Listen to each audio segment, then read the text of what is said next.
할렐루야. 아이고, 목사님 목소리 많이 돌아왔네요. 야, 감사드리고요. 볼륨 좀 낮춰주세요. 오늘 봄비가 내리고요. 오늘 새벽에 부활절 예배를, 새벽 예배를 드렸는데 얼마나 비가 쏟아지던지요. 코로나19 중에도 우리 하나님이 부활의 날을 허락하시고 부활절 예배를 허락하셨습니다. 영원히 기억될 2021년 부활절에 저와 여러분 심령과 가정에 하나님의 큰 은혜가 임할 줄로 믿습니다. 오늘 제목은 부활하신 이후입니다. 저도 어제 대청소를 마치고 우리 교회당 옆에 있는 사랑채 노인복지관 2층에 있는 투표소에 가서 투표를 했습니다. 모니터 볼륨을 좀 낮춰주세요. 어제 그저께 해운대에서 참 웃은 그 일이 일어났는데 그 지역 현역 국회의원이 투표하러 갔는데 말입니다. 신분증을 깜빡하고 잊었나 봐요. 그래서 서로 잘 알잖아요. 그 지역 국회의원이니까. 앉아있는 투표에 종사는 그 직원들도 알고 그 주변 사람이 다 아는 그 국회의원이 아이고 이거 신분증을 잊어버렸다고 다 얼굴 아니까 내가 투표할 수 있도록 허락해달라고 하는데요, 안 되는 거예요. 신분증이 있어야 된다. 예, 제 카메라 화면을 너무 채우지 말고 바로 잡아주세요. 예. 그래서 이 국회의원도 화나죠. 저도 여러분도 아마 화날 거예요. 그래서 1층에 동사무소가 1층이고 자기는 2층에 있었는데 1층에 무슨 다른 주민등록 등본을 떼면 되느냐 안 되느냐 하다가 결국은 투표를 못하고 갔다가 다시 아마 그 다음날 와서 한 줄로 압니다. 여러분, 예수님 때에도 예루살렘 성전에 아무나 못 들어갑니다. 예루살렘 성전에 들어가려면 신분증이 있어야 되는데 눈에 안 보이는 신분증입니다. 그것은 의인 신분증, 의인만 들어갑니다. 죄인 못 들어갑니다. 죄인 못 들어가요. 그래서 그 성전 앞에 많은 눈들이 봅니다. 예를 들면 이방인이 거기에 들어온다 그러면 큰일 납니다. 그래서 성전이 넓은데요, 뜰이, 그다음 바깥뜰이 있고 안뜰이 있어요. 바깥뜰과 안뜰 사이에 담장이 있습니다. 담장이 있는데 거기를 이방인이 넘어 들어오면 잡히면 사형됩니다. 사형. 1935년도에 이 돌판 비문이 발견이 되었는데 헬라어와 라틴어로 기록되어 있습니다. 여기 이방인들이 이 선을 넘어서면 사형에 처함해놨습니다. 여러분, 신약성경 때까지만 해도요, 이방인은 곧 죄인입니다. 갈라디아서 2장 15절. 계속 하울링 일어납니다. 많이 낮추세요. 갈라디아서 2장 15절에 이방 죄인이라 그랬어요. 이방인 자체가 죄인입니다. 그래서 성전에 못 들어가요. 또요, 유대인 중에도 성전에 못 들어가는데 이 마이크를 왜 확 내리라니까요. 세금, 세무서 다니는 사람들 전부 죄인입니다. 로마의 앞잡이라 그래서 공식적인 죄인이라서 세리 성전에 못 들어갑니다. 세리, 삭개오 같은 사람은 평생 세리 있는 한은 성전에 못 들어, 하나님 못 만납니다. 예, 됐습니다. 창기 물론 성전에 못 들어갑니다. 그리고 병든 자도 못 들어가요. 38년 된 병자 한 번도 성전에 못 들어갑니다. 병자 자체가 죄의 증거입니다. 병 자체가 죄인의 증거이기 때문에 그때 사람은 그래 믿었어요. 날 때부터 소경된 시각장애인도 평생 성전에 못 들어간 것은 죄인이에요. 의인 아닙니다. 의인 아닙니다. 물론 한센병 환자 성전에 결코 못 들어갑니다. 한센병 자체가 저주받은, 하나님에게 저주받은 죄인의 증거가 확실하기 때문에, 그래서 10명의 한센병 환자를 예수님이 고쳐 주시기 위하여 제사장에 가서 보이고 와라라고 하는 말씀이 누가복음 17장에 있죠. 제사장에게 왜 보여야 되느냐? 한센병이 다 나았다는 것을 제사장이 도장을 찍어줘야 돼요. 여러 가지 검사해가지고 이 피부병에서, 이 한센병에서 고침을 받았다는 것을 제사장이 도장을 찍어주면 그날부터 이제 의인이 되어서 성전에 들어갈 수가 있기 때문에 그렇습니다. 여러분, 죄인은 말입니다, 성전에도 못 들어가 하나님 못 만납니다. 그리고 이웃과의 관계도 끊어지는 거예요. 죄인인 한은. 그래서 한센병 환자가 가까이 오면 이웃들이 돌 던지고 못 오게 합니다. 세리가 가까이 오는 것도 못 오게 합니다. 창기 마찬가지입니다. 이방인도 가까이 하지 못하게 막습니다. 오늘까지도 유대교를 철저하게 믿는 유대인들은 이방인인 우리 한국 사람이 예루살렘에 가서 그 유대교 철저하게 믿는 사람을 가까이 할 수 없어요. 가버립니다. 우리는 무시하죠. 이렇게 분리해서 살아가는 이 이스라엘 사람들의 생활이 예수님 때는 절정에 달할 때입니다. 그리고 성경을 읽다가 보면 우리가 도무지 이해할 수 없는 구절이 몇 개 나오는데요, 이렇습니다. 모세가 하나님 앞에 이제 부름을 받잖아요. 제 장인 이드로의 집에서 40년 동안 이 목자 일을 하다가 하나님의 콜링을 받습니다. 이제 너는 애굽으로 내려가서 내 백성을 구출하는 위대한 일을 해야 된다고 이 사명을 받고 이제 아들들하고 부인하고 데리고 장인어른한테 인사하러 가는 길입니다. 작별 인사하러 가다가 세상에 하나님이 모세를 죽이려고 하는 그 말씀이 출애굽기 4장 24절에 나와요. 갑자기 이 말입니다.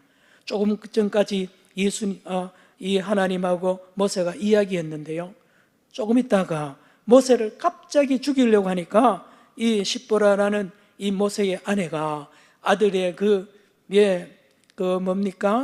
피를 잘라가지고 던집니다.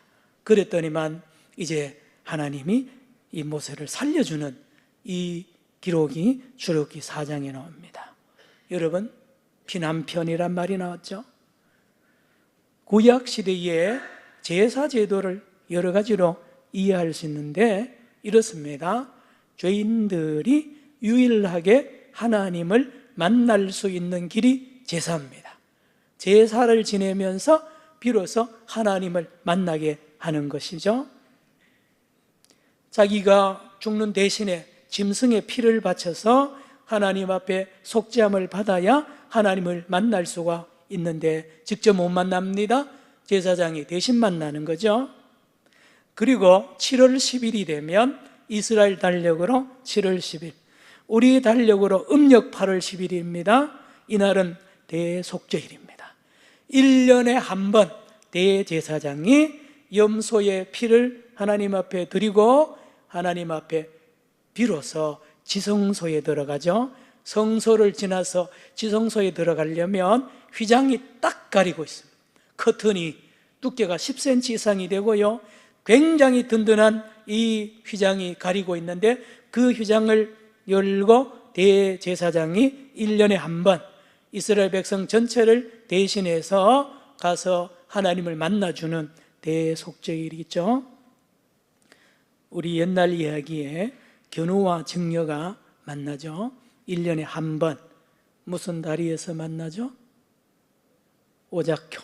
오작교가 무슨 다리입니까? 까마귀와 까치들이 그 희생을 하면서 다리를 놓으면 거기 견우와 증녀가 그 다리 위에서 1년에 한 번 7월 7일 저녁에 만나죠. 마찬가지로 이스라엘 백성들은요, 하나님을 1년에 한 번 만나기는 만나는데 직접 못 만납니다. 그것도 대제사장이 대신 만나주는 거예요. 여러분, 하나님과 이스라엘 백성들 사이가 이렇게 멀어졌고 못 만나는 관계가 수천 년 계속되잖아요. 참 안타깝죠. 창조주 하나님이 아버지인데 말입니다. 아버지 하나님을 못 만나는 이스라엘 백성, 온 인류도 마찬가지입니다. 사랑의 아버지 하나님을, 긍휼의 아버지 하나님을 못 만나고 어떻게 살겠습니까? 그러니 인생이 얼마나 비참합니까? 하나님과 원수되죠. 하나님의 진노의 대상이라. 하나님을 못 만나니 내가 누군지도 모르고 어떻게 살아야 될지 모릅니다.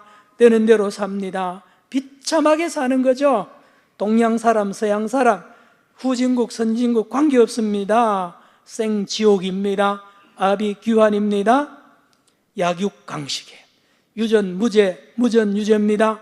옛날이나 지금이나 그러합니다. 왜 그래 됐습니까? 하나님을 못 만나니 하나님이 누군지 모르고, 하나님 못 만나니 내가 누군지 모릅니다. 이웃이 누군지 몰라요. 자연이 뭔지 모르는 거예요. 그래서 욕심대로 삽니다. 여러분, 역사를 배워보면 세계 제1차 세계대전 얼마나 큰 전쟁 말입니다.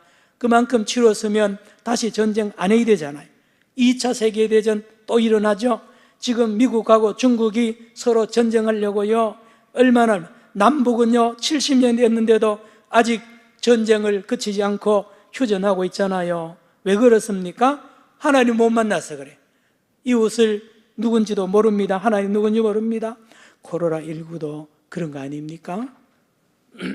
숲속에 있는 박쥐 잡아먹고요, 되는 대로 자연 훼손하다가 이 지경이 된 겁니다. 이게 모든 것은 성경에 있는 내용을 제가 말한 거예요. 그런가 하면 성경에는 이런 원인을 알려주기도 하지만 해결책도 성경에 있습니다. 성경에. 따라합시다. 좋은 소식, 굿뉴스. 어떤 길이나 사는 길이 있습니다. 하나님도 만나고 이웃도 만나고 자연 만물도 만나는 아름다운 길이 있다고 성경만 이야기합니다. 어떤 책에도 이 비밀이 없는데 성경에는 이 비밀이 우리에게 알려지고 있고 쓰여지고 있습니다. 그 길은 딱 하나밖에 없습니다. 무엇입니까? 하나님이 보내주신 예수 그리스도를 구주로 믿기만 하면 하나님을 만날 수 있고 이웃을 만날 수 있고 자연을 사랑할 수 있다고 성경이 가르치는 줄로 믿습니다. 성도 여러분, 에베소서 3장 12절에요, 예수를 구주로 믿으면 하나님 앞에 당당하게 나간다 그랬어요. 전에는 하나님 만나면 죽잖아요. 죽는다 그랬잖아요. 여러분, 출애굽기 3장 4장 24절 아까 말씀을 드렸죠? 화면에 보세요. 모세가 죽을 뻔했던 그 성경 구절 한번 보겠습니다. 출애굽기 4장 24절 화면에 같이 시작. 모세가 길을 가다가 숙소에 있을 때에 그를 만나사 그를 죽이려 하신지라. 그리고 출애굽기 33장 20절 그 앞에 화면에 준비해 주세요. 여기도 하나님을 아무도 못 만나고 보면 다 죽인다 그랬어요. 33장 20절 시작. 또 이르시되 내가 내 얼굴을 보지 못하려니 나를 보고 살 자가 없음이니라. 그렇습니다. 그런데 살 길이 있고 하나님을 만날 길이 있다고 했는데 바로 예수를 믿는 길이라고 말씀했습니다. 예수님을 믿으면 그날부터 당당하게 하나님께 나가고요, 언제든지 하나님을 만날 수 있고 누구든지 만날 수 있다고 말하고, 히브리서 10장 19절과 20절에는 산길이라고 했습니다.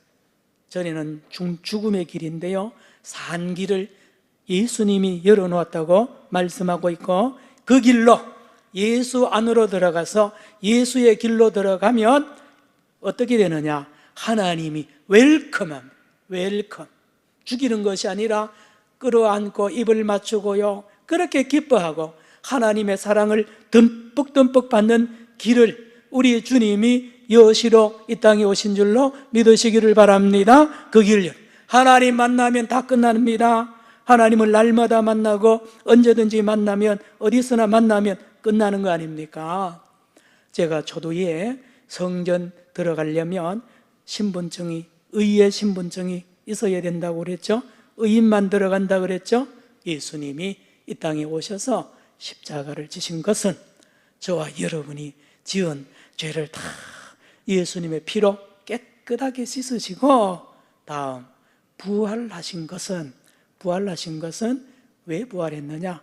너희들의 죄가 깨끗하게 씻어져서 너희들은 의인이라는 것을 인을 치기 위하여 주님께서 부활하셨다고 성경은 말씀하고 있습니다. 성도 여러분, 사도행전 3장에 보면 기가 막힌 사람이 나옵니다. 날 때부터 한 번도 못 걸어본 장예우가 있습니다. 날 때부터 한 번도 못 일어나는 거예요. 그러니 먹고 살 일이 뻔하죠. 성전 앞에서 날마다 한 푼 주세요, 한 푼 주세요. 성전 문 앞에서 말입니다. 문 앞에까지는 오는데 그 안에 못 들어갑니다. 왜요? 이 사람은 죄인이에요. 병을 가졌기 때문에, 몸에, 신체에 문제가 있기 때문에 당시 법으로는 죄인입니다. 이 사람의 꿈에도 소원은 한 가지죠. 내가 저 성전에 나도 들어가서 하나님을 만나고 하나님을 찬양하고 하나님 사랑받는 것과, 그리고 내가 이 건강을 찾아서 우리 가족들과 친구들과 많은 사람들의 사랑을 받고 내가 저들을 사랑할 수 있는 것, 하나님 사랑과 이웃 사랑을 마음껏 했으면 소원이 없다는 게 이분의 소원 아니겠어요? 그런데 어느 날 베드로와 요한이, 예수님의 제자들이 성전에 올라오다가 이 사람을 봅니다. 늘 보던 사람이에요. 하필 그날은 이 베드로의 마음속에 너무 뜨거운 이 마음이 움직이는데, 성령께서 저 안전병이 날 때부터 못 걷는 저 사람 일으켜라는 이 강력한 이 성령의 감동을 받고 가까이 가서 눈을 맞춥니다. 나를 보라고. 그래서 베드로가 이 사람과 눈을 맞추고 이렇게 말합니다. 나는 당신에게 금도 없고 줄 은도 없습니다.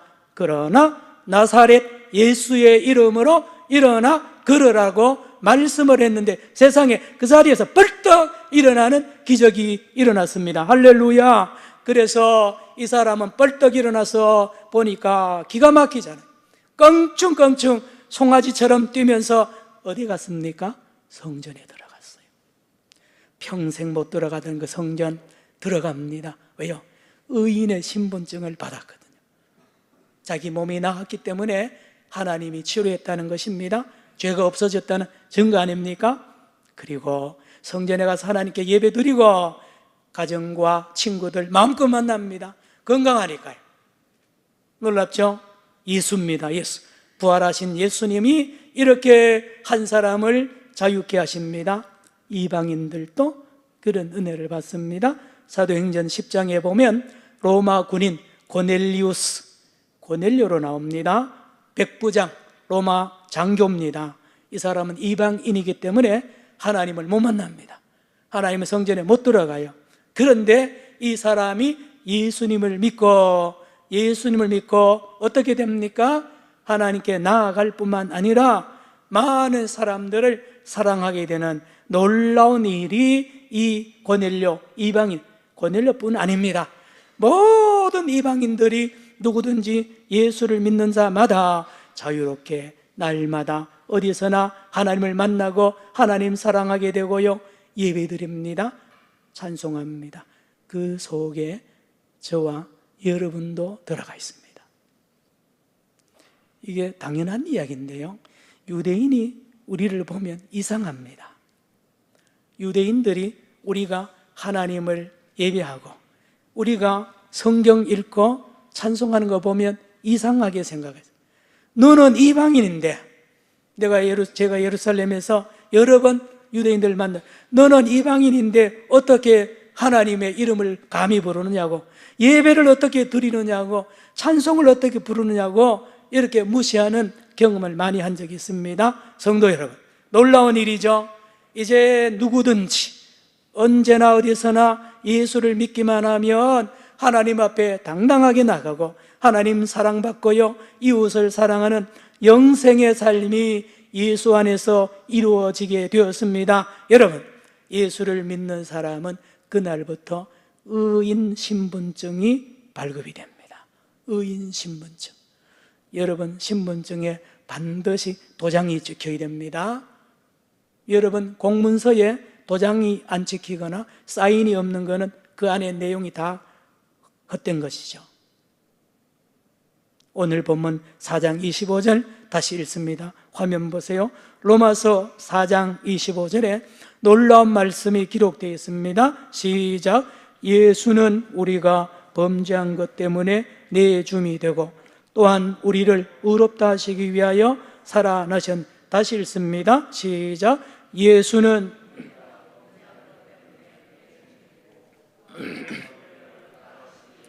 살아나셨느니라. 잘 보세요. 예수님은 우리가 범죄한 것 때문에 십자가에 내줌이 되어서 피로 우리의 죄를 깨끗하게 씻고 끝이 아닙니다. 그리고 우리를 어떻게 하시기 위하여?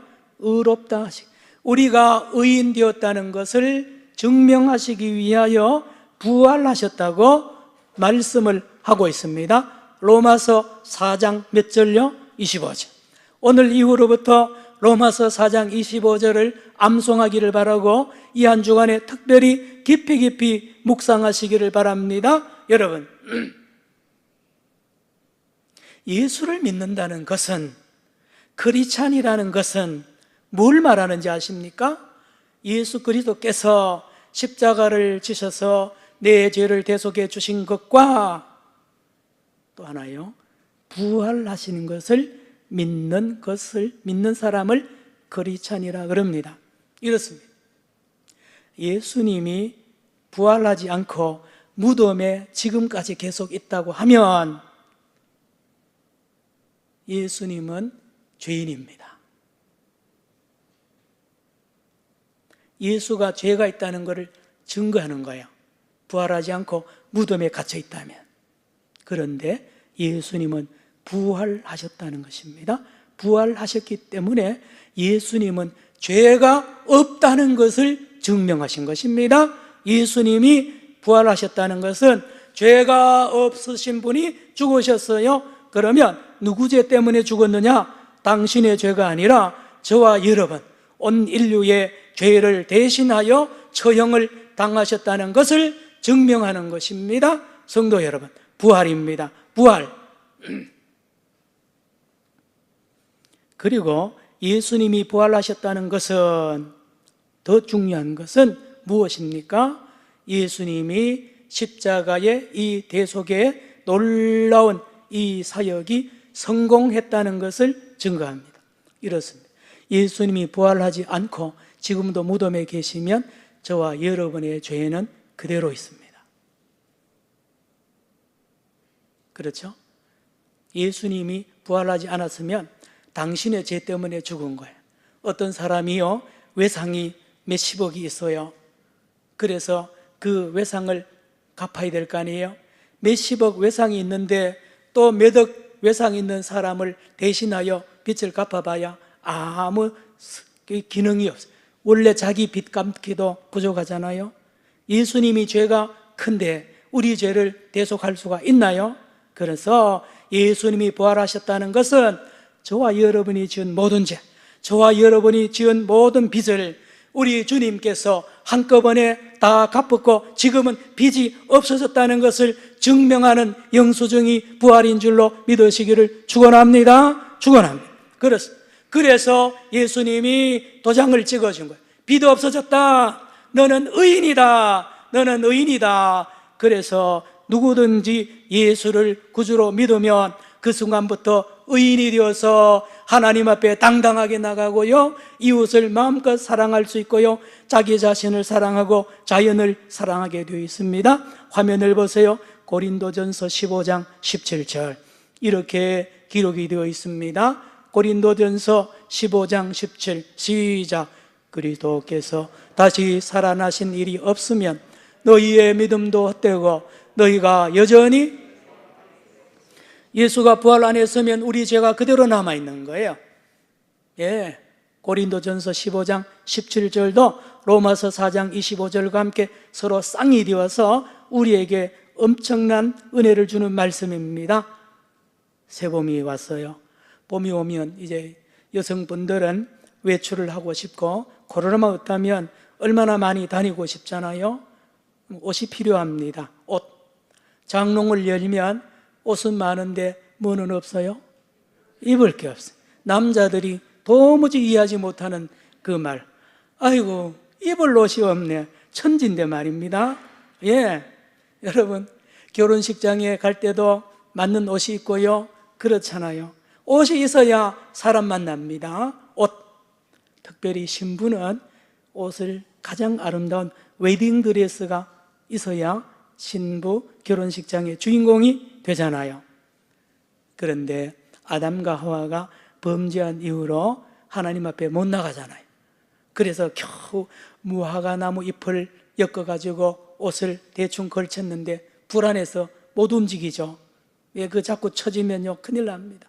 그래서 하나님이 가죽 옷을 지어서 입혔죠. 여기에 무화과 나무로 만든 잎으로 만든 옷은 인간의 의와 인간이 만든 종교와 인간이 만든 철학과 인간이 만든 선행입니다. 아무리 선하고요, 선하면 세상에 상 받고요, 훈장 주고 대단하잖아요. 그런데요, 하나님 앞에 그 가지고 나가면 아무것도 안 쳐줍니다. 아무리 의인이 되고 아무리 공을 많이 세운 사람도 그것 입고 하나님 앞에 못 나갑니다. 하나님 눈에는 다 발가벗어서 다 보입니다. 적외선 카메라로 보면요, 어떤 옷을 입어도 몸이 다 보여요. 하나님의 눈에는요, 이 세상에 어떤 대단한 인물도 대단한 업적을 가진 사람도 발가벗는 거예요. 그걸 여러분 라오디게아 교회가 여기 속은 거예요. 라오디게아 교회가 예수 그리스도로 옷 입고 있다가 그 옷 벗어버리고 세상의 돈과 명예와 권력의 옷을 입고 다 자랑하다가 예수님이 아이고 너희들 벌거벗었구나 그러잖아요. 한국교회가 그래 되었습니다. 여러분, 한국교회가 저렇게 부끄러움 당하는 이유는 옷을 다 벗었어요. 무슨 옷입니까? 예수입니다. 예수가 의의 옷입니다. 로마서 13장 14절 화면 보시기 바랍니다. 로마서 13장 14절 같이 읽습니다. 화면. 로마서 13장 14절 시작. 오직 주 예수 그리스도로 다시 보세요. 오직 주 예수 그리스도로 옷이 뭐가 옷이에요? 예수님 자체가 옷입니다. 이런 옷 여러분 들어보셨어요? 예수님 자체가 우리가 입어야 될 옷입니다. 이 옷은 놀라운 능력이 있는데요, 우리의 죄를 다 가려줘요. 하나님이 아무리 봐도 우리 죄가 안 보이게 만드는 옷이 있는데 예수입니다. 예수. 이 예수의 옷을 입고 예수 옷을 입고 나가면 무사 통과합니다. 하나님 앞에 웰컴 당해요. 어떤 웨딩드레스보다가 비싸고 아름다운 옷이 예수라는 옷이에요. 갈라디아서 3장 27절 또 보세요. 화면을 보세요. 갈라디아 3장 시작. 누구든지 그리스도와 합하기 위하여 세례를 받은 자는 그리스도로, 여기도 나오죠. 옷 이름이 뭐예요? 그리스도. 예수가 옷입니다. 다음 이사야 61장 10절에 보여주세요. 이미 구약에 예언되어 있습니다. 우리에게 예수로 옷 입힐 것을 이렇게 예언했습니다. 시작. 내가 여호와로 말미암아 크게 기뻐하며 내 영혼이 나의 하나님으로 말미암아 즐거워하리니 이는 그가 구원의 옷을 내게 입히시며 이 구원의 옷이 예수입니다. 예수. 성도 여러분, 속지 마십시오. 이 세상에 어떤 의, 나의 의, 우리 조상의 의 아무 소용없습니다. 어제도 오늘도 영원히 예수밖에는 우리의 죄를 가릴 자가 없고 예수로 옷 입은 자는 의인이 되고 하나님을 사랑하고 하나님을 만나게 되고요, 이웃을 진정 사랑하게 되는 것입니다. 이게 기독교는 부활의 종교며 우리 신앙의 기본은 부활신앙에서 출발합니다. 성경 66권의 해석은 예수의 부활에서 봅니다. 부활에서 십자가를 보고, 부활에서 창세기를 보고요, 부활에서 요한계시록을 보는 것입니다. 부활이 기독교의 핵심입니다. 말씀 마칩니다. 성도 여러분, 예수님이 왜 부활하셨어요? 우리에게 의인 신분증을 주려고. 그래서 그 신분증을 우리가 입고 어디든지 하나님께 나가고요, 언제든지 나가서, 그래서 예수님이 십자가 지실 때 성소의 휘장을 쫙 찢어버리잖아요. 그래서 하나님 앞에 당당하게 예수로 옷 입고 나갈 수 있는 의인으로 만들기 위해서며, 그리고 유대인과 이방인을 가로막던 그 담장을 예수님이 십자가로 무너뜨려 버렸습니다. 성도 여러분, 그렇지 않은 하나님을 사랑하게 되고요, 이웃을 사상과 종교와 인종과 피부색, 빈부, 기촌을 막론하고 사랑하는 사람이 그리스도입니다. 세상의 힘으로는 못 넘어가요. 종교의 벽을 누가 넘어갑니까? 사상의 벽을 누가 넘어갑니까? 정치적인 이데올로기도 못 넘어가지고 지금 우리나라가 만신창이에 좌익 우익거리고요, 만신창이에 되어 있잖아요. 못 넘어갑니다. 그러나 예수 믿는 사람은 넘어가야 됩니다. 다 품어야 돼요. 예수 안에는 안 품을 것이 없고요, 못 품을 것이 없습니다. 이게 영생입니다. 이 2021년 부활절 낮예배 주신 이 말씀을 붙잡고 하나님을 뜨겁게 사랑하고 이웃을 내 몸처럼 사랑하는 영생을 누리기를 축원합니다. 기도합시다. 하나님 아버지, 감사합니다. 코로나19 중에 맞이하는 부활절 예배에 하나님 주신 말씀을 붙잡고 우리 성도들 하나님과 이웃을 사랑하며 영생을 누리는 부활의 산신앙인들 되게 하여 주옵소서. 예수님의 이름으로 기도드리옵나이다. 아멘.